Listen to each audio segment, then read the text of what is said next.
So, thanks so much for being here. Of course. I'm really excited we get to have this conversation. I feel like I haven't seen you in a little over Forever. a year, and so I'm Yeah. excited to hear what you've been up to, how life Okay. is treating you. So, where are you now? Where do we find you? Right now I'm in Newport, on the coast. Last summer, like a year ago, July, I moved out here because I'm not a huge fan of being in the city.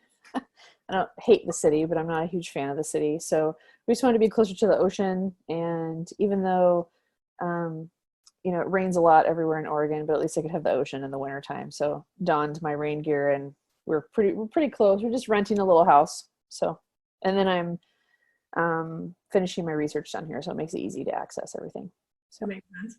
Makes sense. So, yeah. what are you doing? What's your research about? Um, so I'm still working on microplastics in ocean critters, mostly crabs because they're easy to work with and they don't have vertebra. And if you have a critter with a vertebra, then there's like 3 pounds of paperwork that you have to do that's extra. And I mean, rightly so, but it's just easier. So the last part that I'm working on now is with Fish and Wildlife, State Fish and Wildlife, on Dungeness crabs. And they're huge. People eat them. It's a big deal here.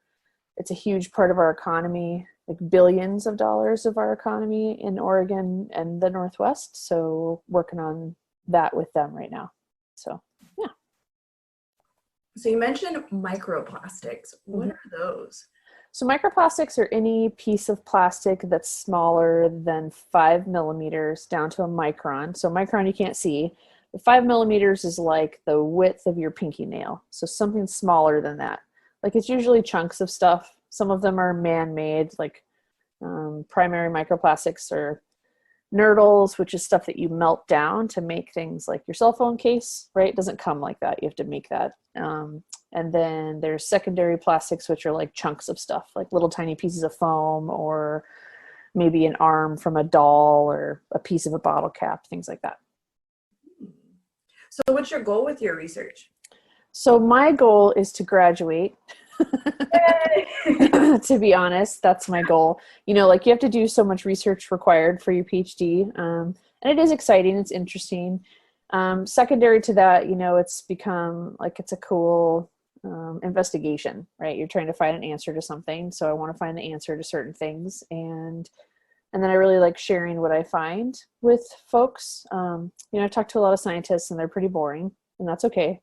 That's Some of them are not boring, but most of them are. But really, it's more fun to talk to community because that's really where changes are made. So that's mostly my goal, is just to educate people more about the issue and to make sure the right information is out there. Because unfortunately, sometimes when you investigate things in science, there are um, economic or political entities that don't really want you to succeed at your research, and so they put a lot of misinformation out there.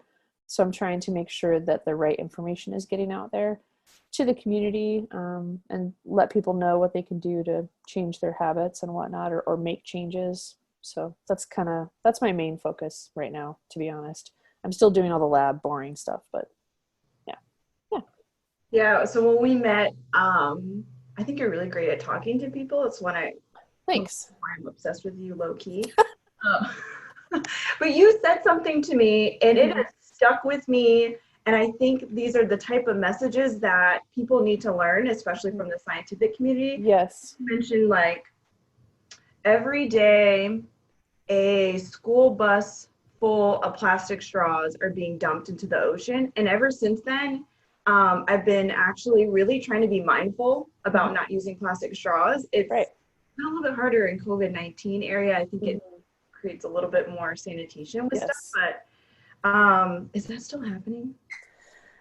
Yeah, it's actually worse with all the coronavirus stuff. And unfortunately, so a little tidbit is coronavirus, along with other viruses, actually sit on plastic longer than metal, bamboo, cardboard, most other surfaces. They stay there. Like if you have a little box of the perfect temperature, air, humidity, whatever, and you have cardboard, paper, metal.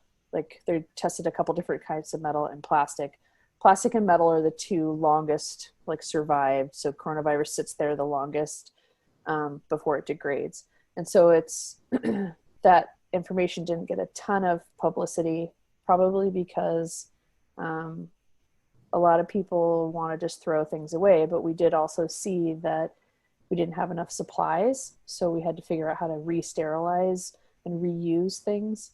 And so in some manner of things, we have thrown away a lot more trash and plastic items because of COVID. And some of those things, that's okay, right? Like I've always said, medical supplies are important, but there are things that can be reused and other products. Like they did a study on mask coverings. And so like the N95 mask is obviously one of the best for particulate, the tiny, tiny particulates.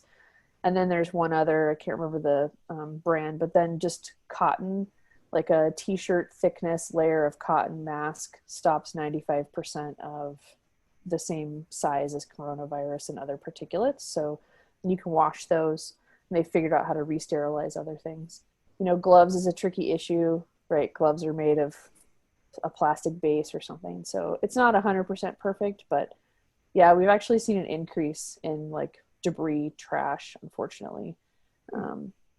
So yeah, you can't hand your reusable cup to the coffee place, but you know, there's still other things you can do. I still take my bags to the store. I just go through the own self checkout line and just pack my own bags so that way I don't have to interact with the grocery store clerk and they don't have to touch my stuff, and just takes a little bit more time, you know. So but I'm able to do that. Like I'm physically able to do that and those things. So it's never going to be a perfect world, you know.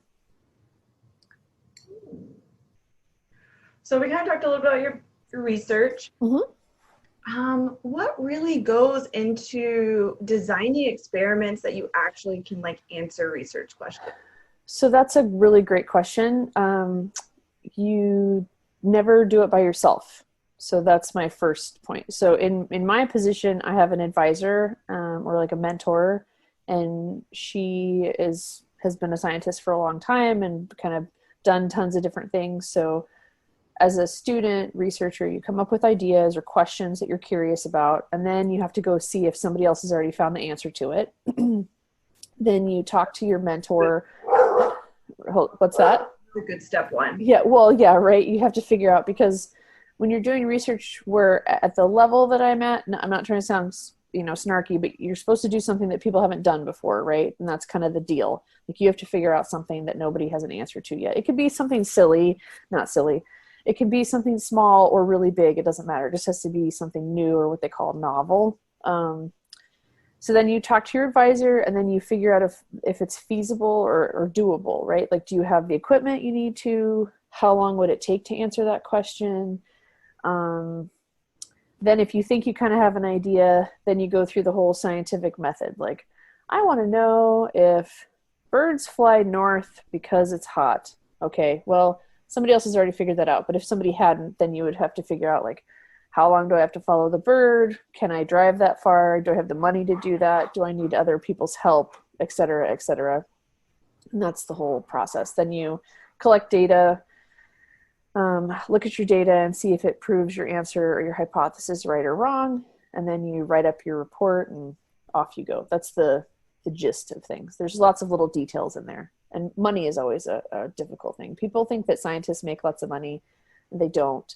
They're usually pretty poor, just letting you know. So if this is a career choice, it's not very glamorous, and it's definitely, you don't make tons of money, but you get to do tons of cool stuff and sometimes travel to cool places. So that's usually the reason that, like, that's why I do it, and that's why a lot of my friends do it. So does that answer the question okay? It does. And so I'm curious how you've studied microplastic in Dungeness crabs. Okay, so in Dungeness, it's a little trickier. Overall, the deal is, like, there's plastics everywhere. Okay, there's a problem. What can we do about it? So for Dungeness, they have a cool life cycle. So I've had to learn about their life cycle, basically, like where they start, where they end, who eats them, what they eat, where they live. So the female spawns eggs, and and they turn into little larvae, which are like little swimmer guys, tiny guys, and then they take off in the current and go north in the Alaska current that shoots up. And then when the wind changes, they start coming back down, and then they're like the size of your, I don't know, the end of your thumb, like megalope basically. And then they settle, usually by the time they're, I don't know, maybe like the size of your palm. They settle on the continental shelf, which is where you see all the crab traps. And then they cruise in towards the estuaries. If they're females, they molt or like lose their shell before males do. And that's when the males go find them to mate, because crabs actually like hop on top of each other and attach. Even the little sand crabs that I work with, which I thought was kind of interesting. I never knew that. And then depending on how much rain there is in the spring, again, there's this whole time cycle, right? So the point is that crabs either live their life on the bottom of the ocean, so where all the muck and the sand is, or they're floating in the water column as babies. And so both of those places are full of plastics that we found in the ocean, but specifically on the bottom, so what they call the benthos. So I'm looking to see if Dungeness are ingesting plastics, or if it's getting stuck in their gills, which is similar to fish gills, but a little bit different. They found that in a blue crab on the East Coast, that a lot of the plastics were stopped in their gills. And then does it get into their stomach, or does it migrate into their tissue, which is the part that we eat? Because over the last few years, Dungeness have had a hard time, right? Like there's been domoic acid outbreaks. They have this little fungus that they spread between each other when they're mating that's caused some issues. As the ocean temperature rises and acidification changes, they also deal with issues making their shells, having the right temperature for breeding and their babies to live, because that's all dependent on all those things. So this would just be one more pressure that we're looking at to see if it's affecting them or not. And, we eat them, so people care about it. So right now I've collected all the crabs and we've boiled them down into little basically petri dishes, and I'm picking through to see what I can find. And then all the little pieces that I find, we're going to zap with this really fancy microscope that like costs as much as a house at my, yeah, it's really expensive. Like shoots lasers through diamonds and then it reflects the DNA of the plastic. It's really cool. And so there's one in California. So I'm going down to work with my old colleague down there, and we're going to zap all the pieces and see what they are. And if it's plastic, even if it's not plastic, and try to see maybe like what's on those plastics, because that also matters. And then we're going to give the report to Fish and Wildlife and the Crab Commission, working with those guys too, because obviously that's their livelihood, right? And then coronavirus has really hit the crab community really hard this year. Like all the seafood festivals were canceled, people aren't shopping, the restaurants are closed. So it's a lot. So we're just so for me, not only trying to find that answer, but also think about all the effects of that answer, because the news media grabs a lot of plastic research without reading the whole story and then kind of turns it really fast. So we want to make sure that we have the entire story and all the facts, so that there's no extra harm on accident, basically, to like the crab community or anyone else that depends on that for their livelihood. Plus we want to be smart and safe, right? Because it's a food item. So, and we like crabs. Well, I like crabs. So that's the plan. That's why it's taking a little bit longer than some of my other studies, is because we're trying to be extremely careful and make sure that we're doing all the extra steps. So. So you mentioned a little bit earlier, scientists don't make a lot of money. Correct. Something that drives a lot of people to go into the science field, it's like their sparks, it's their passion, it's their purpose. So we've talked a lot about your research, but what drove you to grad school? What brought you to this research in the first place? Well, to grad school was basically because when I finally finished college, which took me a really long time because I had like a crazy path, I did a little bit of research in my last year as a senior, and I had really great professors who told me what grad school was. I had no idea what that was. No one in my family has done that. My dad went to college in the 70s, and he got a scholarship at like a small private school, and he told me that his whole idea of college was basically just to drink a lot, and he didn't really care about school, and then he never used his, like, what he learned. I think, yeah, some not awesome. So, and was never a proponent or like supported college stuff. He always thought it was kind of dumb and useless. And so grad school, I didn't even know what that was, except obviously when I went to college, I learned that you had to do that to be a professor. And I had really cool professors that encouraged me to do the research and to look into grad school and find ways to find money to do that. Otherwise, I would not have done that. I would have finished college and probably stayed with it. I had a really cool job after college, a couple cool ones, and then I got a job with Fish and Wildlife, which was great. And I probably would have just stayed in that job and worked and enjoyed it because it was a cool job. So, yeah. Where are you doing grad school? So grad school right now for me is at Portland State University. So for my PhD, you have like a year, sometimes 2 years of classes. It depends on which university you go to. And you're supposed to do your research and then like volunteer. They call it service stuff, but you volunteer for things at school. So the first 2 years for me, I was in Portland because I had to be physically in Portland for classes, and which is cool because then I got to mentor students and like make fun friends and whatever. But now it's mostly focused on my research. So I can kind of be anywhere as long as I'm moving forward with my work. So it's a little more flexible and really hard to explain to your family when they don't understand what that is and why you're just in school for 10,000 years and you're living in random places. So I feel that on such a deep level.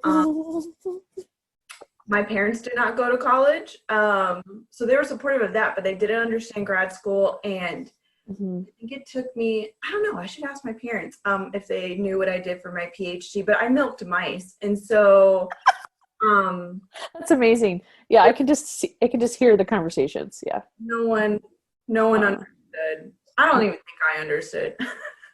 But that's the thing, right? Is like it's okay that they don't get it because nobody else in my family, nobody else, like it's just not a thing. So I'm just kind of like an alien that quit my good job and went to school and makes hardly any money, kind of a concept. But it's okay, maybe my nieces and nephews will do different things, and that's cool. Like, I mean, my brother's a mechanic and he loves it. He's really smart. I think he would probably really enjoy like engineering type stuff because he's always like kind of thinking about that. But he loves what he's doing. He went to trade school for that, and that's cool, right? Like, there's lots of different paths you can take. It's just that nobody else in my family took this path, so it's extra weird. Mm-hmm. So, yeah. Yeah, it's hard to definitely navigate. It's a very interesting system, but I think it's really rewarding. So you kind of mentioned like, your family loves and cares and wants you to be happy, but sometimes they don't understand like sure the gritty part of like, defending your dissertation or writing your dissertation and what that all entails. And you mentioned earlier that you had some really interesting people in your life, especially in college, that introduced grad school to you. So were there any other people that were really instrumental to your career and your development as a scientist? Yeah, I would say so. So after high school, I went into the military and then came home and then did some kind of random jobs like bartending, waiting tables, things like that. But I had always, as a kid, I really wanted to be a veterinarian. And so I ended up scoring like a vet tech job and with large animals, horses and cows and stuff. And though there were two gals that I worked with that were really cool and like just kind of encouraged me to keep pursuing whatever it was that I wanted to do. And, I was trying to figure out how to pay for school and work and do all those things. And so they were both really supportive and like, hey, even though, maybe things haven't always worked out that well, grade wise, especially when I first went back to college after the military, I probably should have waited because when I went back, I definitely wasn't prepared and kind of bombed out of a bunch of classes, made some bad choices for all kinds of fun reasons that life had thrown at me. But I think just having that support, right, of other people seeing that you do have some potential, even though maybe on paper, like an admissions counselor it doesn't look so hot. There you have all these other things that you can do, and how to kind of figure that out. That's why I'm such a proponent of the like community college system.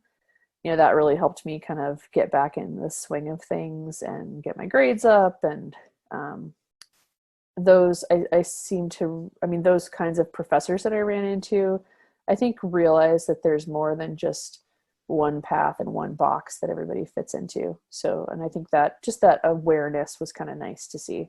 And so that those little things kind of helped me along the way.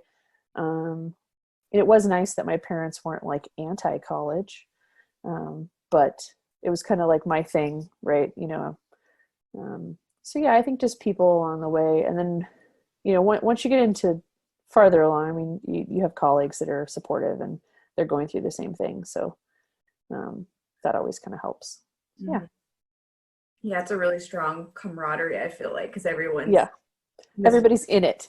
Yeah, everyone's in it. You're kind of all at the same place, and you can really just get it. And yes, some of my best friends went to grad school together. Yep.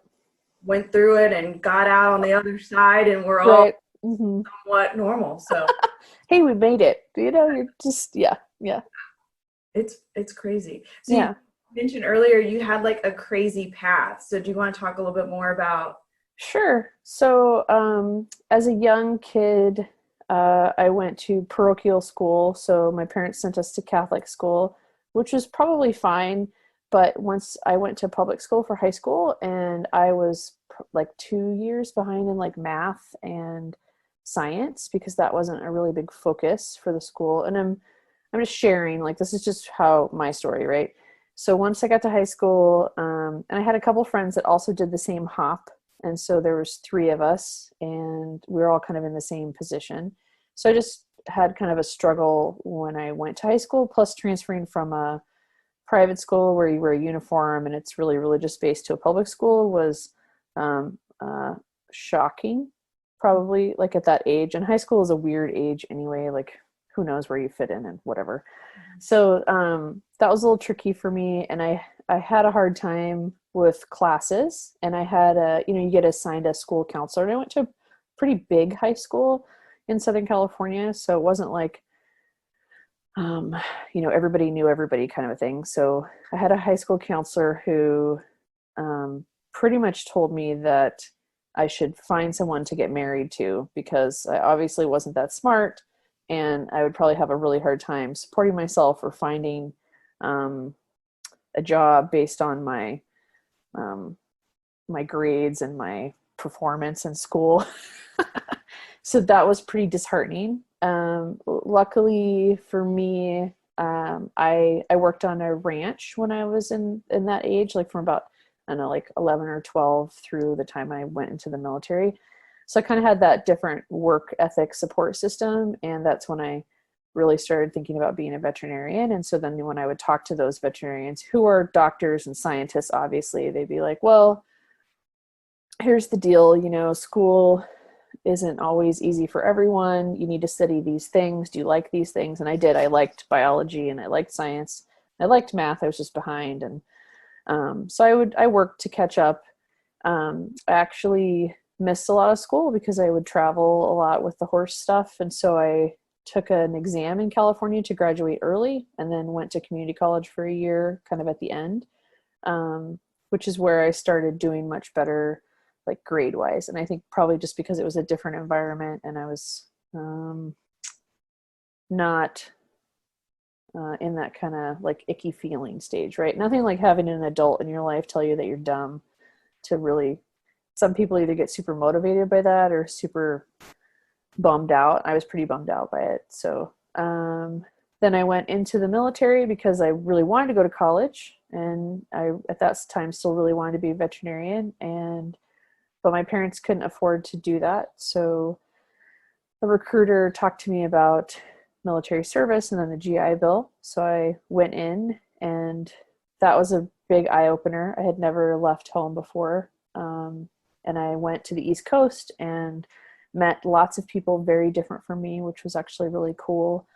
and kind of opened my eyes up to just how small and sheltered my little growing up world was, which was really interesting. And then after I got out, um, there was a lot of time where I knew I still wanted to go back to college, but I was trying to figure out how to do that and support myself. And kind of deal with a lot of stuff from being in the military. So it just took a lot of time. I think it was like 9 or 10 years from the time I came home to the time I actually finished my bachelor's degree. So I always giggled when I would be in class with other students. They're like, oh, I'm in my 5th year. I'm a triple senior or something. I'm like, oh, you're fine. Like, just don't worry about it. So I always just tell students, like, there's no one path. It can be, I went to high school. I mean, one of my colleagues was like the valedictorian of her high school. And then she got like mostly straight A's all through college. And now she's in grad school and she's doing really well. That's totally cool. Like, that's awesome. But then I have another colleague who traveled and was in the Peace Corps and like did a bunch of other stuff. And, there's lots of different paths.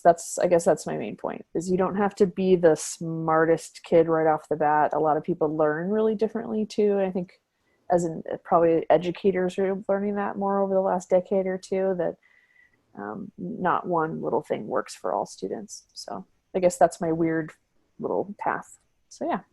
It also helps me, to be honest. I think a lot of my community work that I do now, just my background and all the different weird things that I've done and places I've been, really help me maybe relate or empathize with people when we're talking about stuff, and probably helps me be not such a like little weird scientist. I think that helps a lot. So yeah. Yeah, it's definitely a skill for scientists to be able to communicate with people. And when I first met you, I mean, that was like one of the first things that I noticed about you, is like you're very authentic and you're approachable and you're really easy to talk to.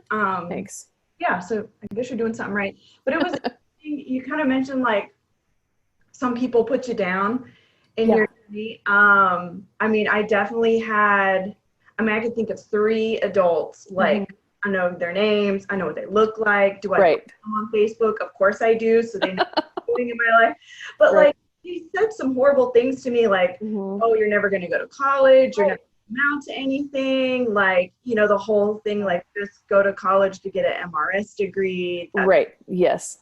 And it's sad, because even though those are just 3 adults in my life, and I had so many great positive role models that were mentors and saw me for who I am, it's still hard. I find myself tripping up sometimes on those words in that message that I got.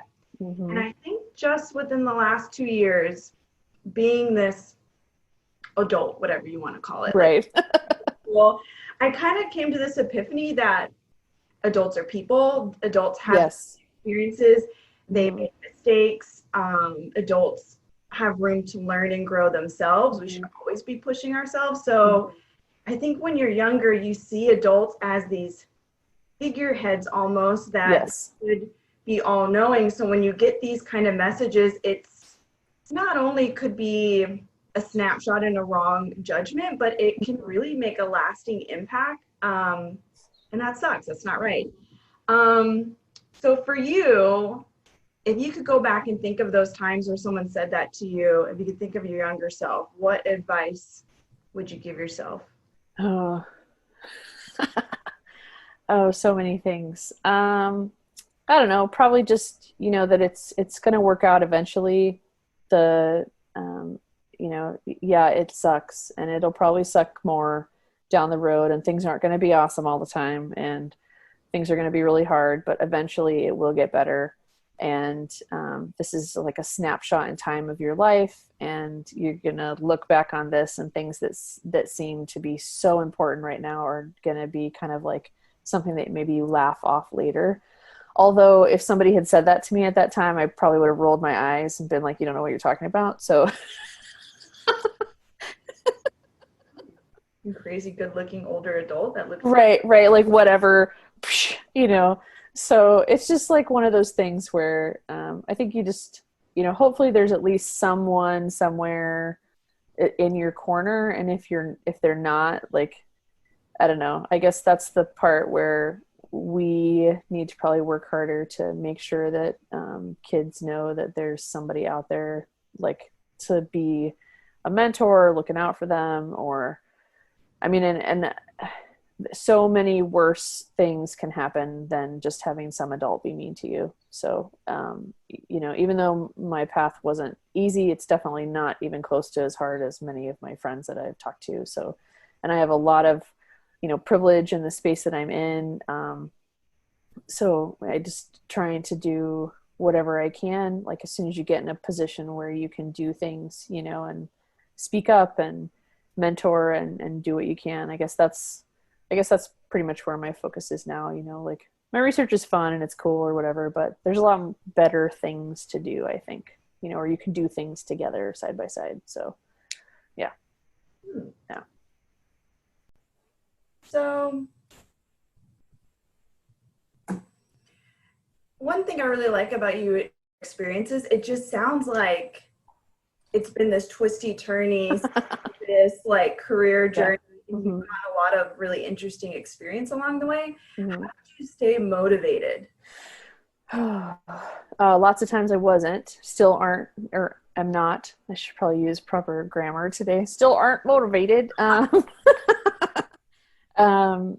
Yeah, lots of times I wasn't. So, and went through plenty of long periods of time where I didn't like give up per se. It was always kind of there, but I did other things for a while because it was easier and I had to get in a different position, either financially or like emotionally or mentally, to be able to do that. College is hard, but in this position in grad school, I'm glad that I am a little older and wiser, because I think that my experiences and maybe like the emotional work, I know that sounds really cheesy, but seriously, you have to kind of be in a pretty good space to deal with all the weird stresses. Like, I've had some really hard jobs. I've had really stressful times. I've taken a ton of units and worked full time and all that stuff. But the weird stresses of grad school are completely different. And when I first came into this position now, I was like, whatever, like, other grad students are whiners. They're not. They're not. It's hard for everyone. I don't care how smart or dumb you are or hard you work. It's just a different kind of a situation. So, yeah, motivation comes from all different places, I think. And for everybody, I think it's different.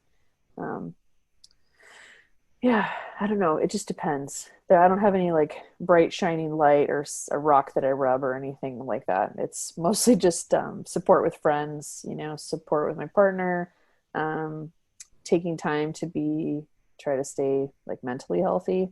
And I know that sounds kind of weird, but I think all those things are pretty important. I think we don't talk about that kind of stuff.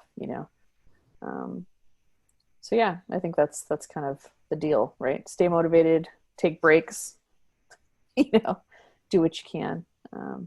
So yeah, hopefully there's people out there that are trying to make spaces for other people to know that you can keep going. I guess that's the deal, right? Mm-hmm. So yeah, it's really good. I think the last like 5 years, there's been a bit of a shift in the culture, especially in graduate school.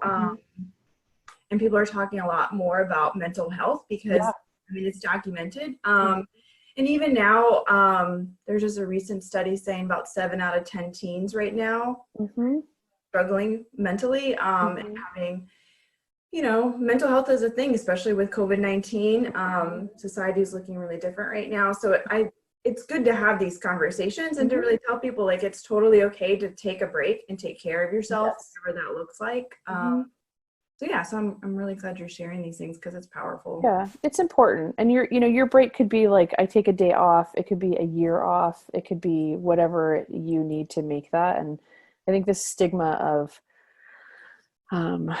not doing things on a certain timeline should just try to push that aside. And anybody that's still pushing that hasn't read enough books yet or isn't paying attention, to be honest. And I fully am the person that now speaks up and is kind of a thorn in committee sides a lot, but I don't mind. It's fine. It's kind of fun to poke the bear and make the changes. So good thing. It's good.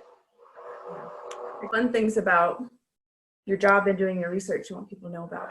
Okay, fun stuff. You get to learn a lot of really cool stuff, um, more than I thought I would. Um, Part of the job is reading all those scientific papers, which at first is overwhelming. But then you get used to it, and it's kind of interesting when new stuff comes out. Um, I have been able to go to some scientific conferences, which at first was really intimidating and overwhelming and super weird. But then you kind of meet people, and then you have little friends that you meet up with at conferences, and maybe like grab a bite to eat, or you all have your packed snacks because, you're poor grad students. And so you sit in the corner with your packed snacks, and you know where the closest place to get snacks for dinner that's technically like a happy hour price or something. Um, so that's been pretty cool. I have used Twitter as a social media platform to meet other scientists, which I was told. So I went to a conference 2 years ago. It was an international marine debris conference, and I met a scientist who I'd read a ton of her papers, and she's really big in our field. And she's like, you should get on Twitter. She goes, I'm not, not really a big social media person, but it's a great platform to meet other people. And I started using Just Science Twitter. And so that's how I've met a bunch of other grad students. And just recently in February, when I was in San Diego, like 6 or 8 of us got together and just chatted about like our experiences. And, some of them are finished and working, and some of us are still in school. And so that part's pretty cool, to be honest, about grad school. And you do get to meet a lot of different kinds of people, which is fun, and travel. If you're able to travel for your work, that's pretty cool. And then the research itself, it's just interesting. It's something that I was interested in. So I think that that's pretty important. But more important than the research is your mentor. I think that you really need to find someone who is a caring human being, because that person is like your boss, kind of a parent, not really, but kind of, like your academic parent and your advisor, all rolled into one. And they have a lot of authority and power, but also a lot of ways to help you. And so if you don't have a caring individual, that can be really bad. So that's an advice piece if people are thinking about grad school. The research is I've been through plenty of times where I really like my research, and other times where I'd like to throw it at anyone driving by. I'm fine giving it away. Right?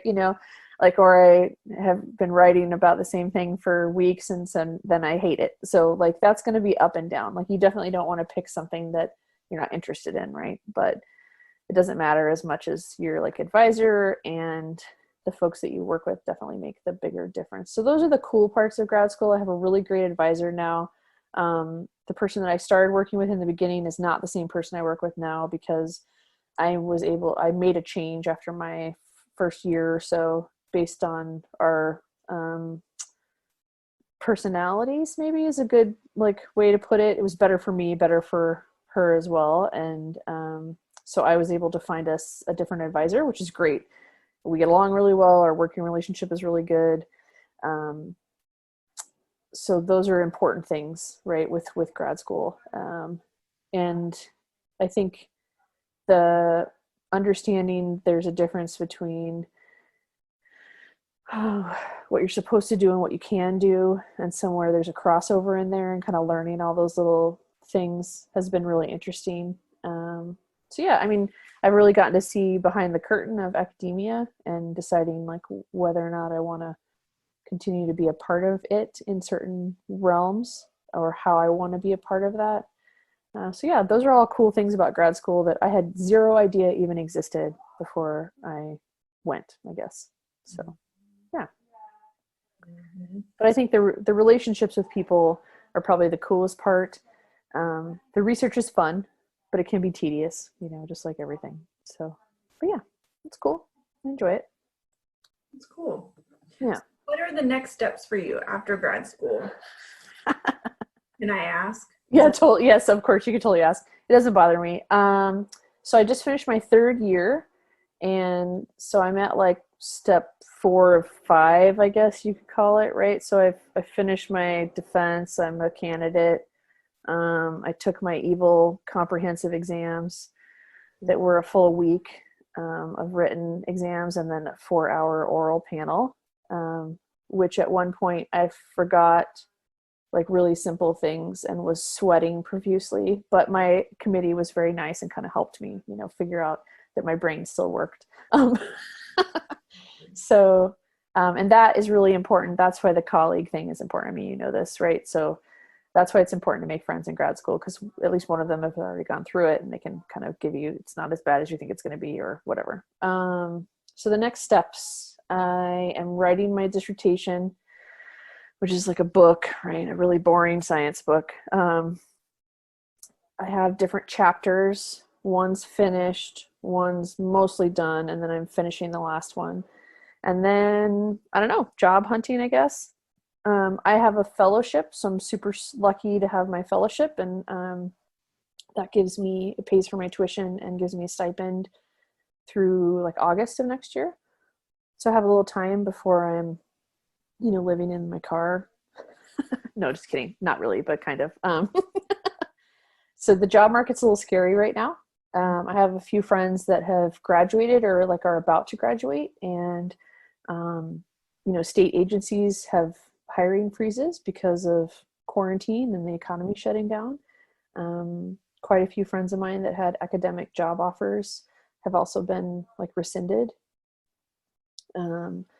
So I'm not sure. I worked for the federal government before as a park ranger. So there's biologist positions that I'm looking at.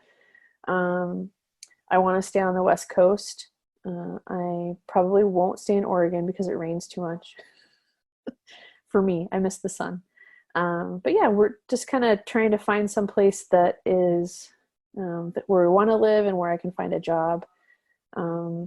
My colleagues down in California, I'm still working on some projects with them, and I've gone on a few like undergraduate research trips where I get to be like the little grad student advisor person, basically do research and go somewhere fun tropical is what I always sign up for. Last year I got to go to Maui and do like humpback whale research, which is completely different than what I do now. But they usually take students that are all part of what's called the LSAMP program, so it's the Louise Stokes Association for, what is it, LSA, Minority Participation in STEM. I always forget I have to, count on my fingers the letters, but which is cool. So it's a lot of first-gen students that are going to college and getting to do cool research. It's really fun. It's a cool program, and so I'll probably do some of that next year. There's usually a couple things that they do. But yeah, just it's tricky. I guess it's a tricky answer. I think you go into maybe doing your PhD thinking that you're going to be a professor, but the reality of that is that there are like 500% more PhDs coming out than there are actual jobs. And so when you apply for those jobs, I know you know this, it's a lot of competition, and you could be like a stellar human with stellar prerequisites and your resume looks all awesome, but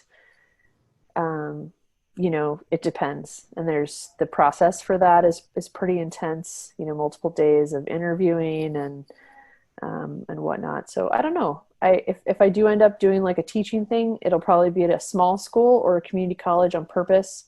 That's really student focused and not research focused. I'm not really interested in working at a big university that is more interested in like publications and output than like the student focused part. I really would rather do that.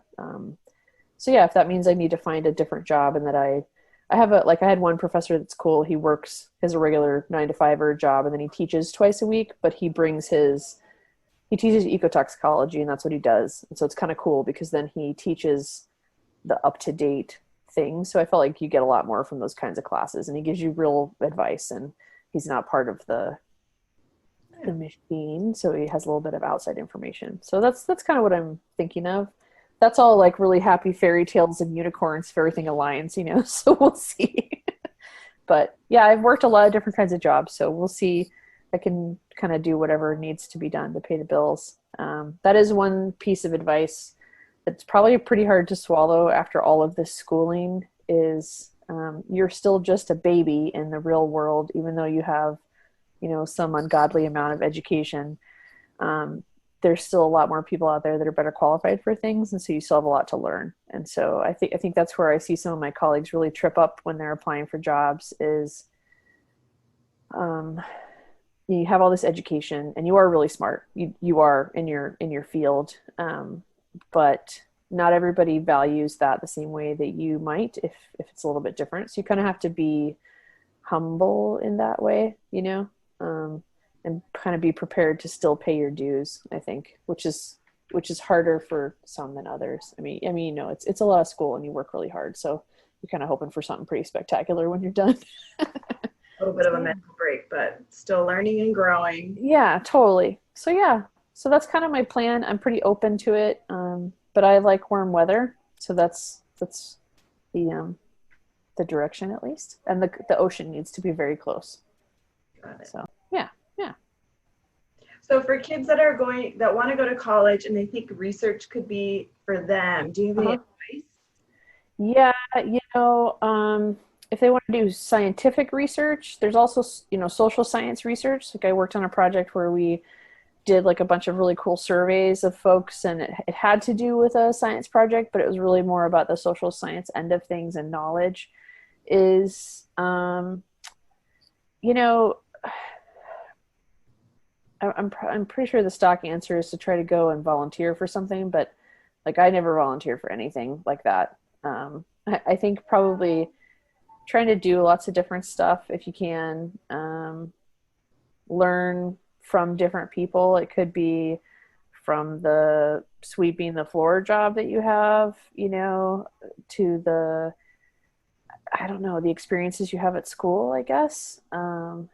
Just being open to listening to other people's ideas and maybe where they're coming from, because I think that all the little hard skills, like how to use a beaker or a pipette, or how to extract things. Like I can tell you, I never looked at a microscope until college. So even in high school, I don't remember ever looking at a microscope. So I didn't have any hard science skills, but I wanted to learn and I was open to listening. I think that those are some pretty important things. You can do that no matter what your situation is. I don't think you don't have to go work in a lab or something to have lab skills.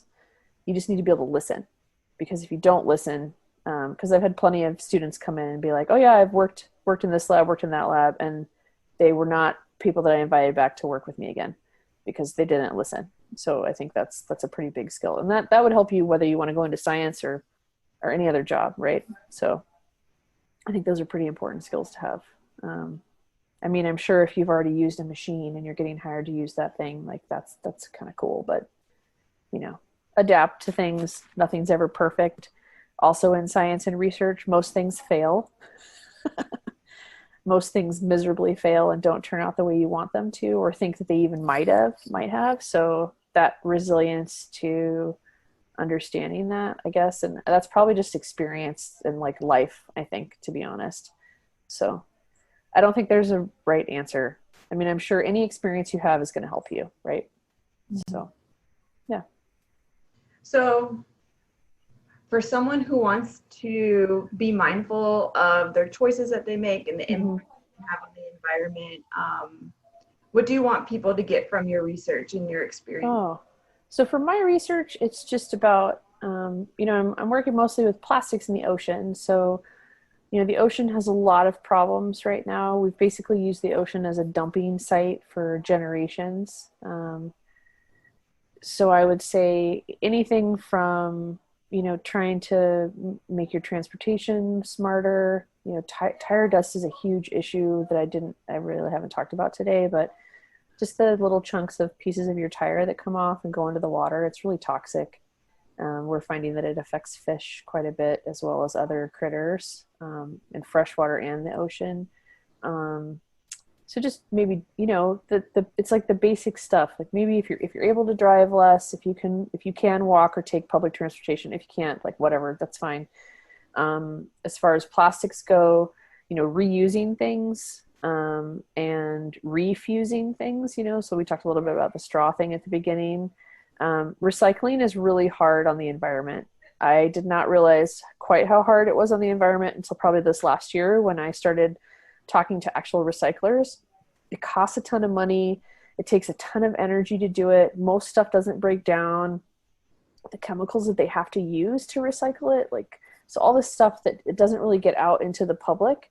So really it's about trying to reuse things and refuse single-use things, but safely too. So those are things that you can do. I have a little slide that I've grabbed from different websites, not my own, of little stuff that you can use, and then just try to educate folks, but not to preach about it, right? Because not everybody can do the same stuff. So, and then if you are able and capable, to write to your council person or your congressman, and so on, to make those changes. Those are all things that come from my research, right? Sharing the knowledge, doing what you can, education, and then really making those legislative changes so that we don't just get dumped with stuff all the time. And so that's where I'm at. You can volunteer. There's lots of nonprofits like watershed councils, Surfriders, a coastal one. Here is Coast Watch on the coast here, or Solve. And those are everywhere, right? You pick up trash. We have noticed a lot since the beaches have started to open, and the state park beaches here on the coast, because coronavirus closed everything down, their budget was cut. So the state budget was cut, which is public knowledge. So they haven't been able to hire as many seasonal park rangers, which means that there's not as much trash pickup. So instead of people packing their lunch trash out for the day, they're stuffing it in the garbage can. Well, when 1,000 people stuff their lunch trash in one tiny garbage can, it ends up everywhere. So places where we go surfing, we've noticed trash cans are overflow. There's just not enough staff to pick it up. So just locally, if you live here in Oregon, just when you go out for the day to enjoy the river or what, just make sure you take your trash home with you. I mean, that's one thing you could do, because the critters get into it and it gets everywhere. So that's something really easy to do. So, yeah. Wow. So you said a lot of really interesting things that I'm going to take away in fire dust. Right. Yeah. Wow. Okay. Yeah. So San Francisco Bay, they did a big study, and I know up in Washington, I saw a paper. I don't know if it's out yet, but it's from Washington State. I can't remember if it's the Vancouver campus or the main campus, where they measured the amount of tire dust after a rain on one of those main thoroughfares that kind of go across the bay up in Seattle, and just just the amount of runoff and all that stuff that goes in there just kills the fish. It's not even makes them sick and have hard reproductive, it straight up kills them. So they're really working on how to mitigate that, and what they can do to help with that stuff. So yeah, there's a lot of things out there that if you're interested in any kind of environmental science, whether it's going out and measuring water quality or just talking to people about what they can do, there's an array of things to study and jobs. As an environmental person, there's consulting, you can work for the aquarium, you can work for the university. There are a lot of different, you don't just have to be a professor and somebody in a lab. There's a tons nonprofit jobs. There's all kinds of stuff to do out there. You just have to networking is the important part. You have to say hi, shake hands with people, even if it's awkward at first. Well, you probably can't shake hands now anymore. So you have to Zoom, that's a little tricky. So, yeah. That's a little tricky. No. Well, I really appreciate your time. Of course. Really cool things. I'm super excited to share all. Cool. Yeah. Yeah, really appreciate it. And if there are students or whoever has a question, you can share my email. That's totally fine. They're welcome to email me.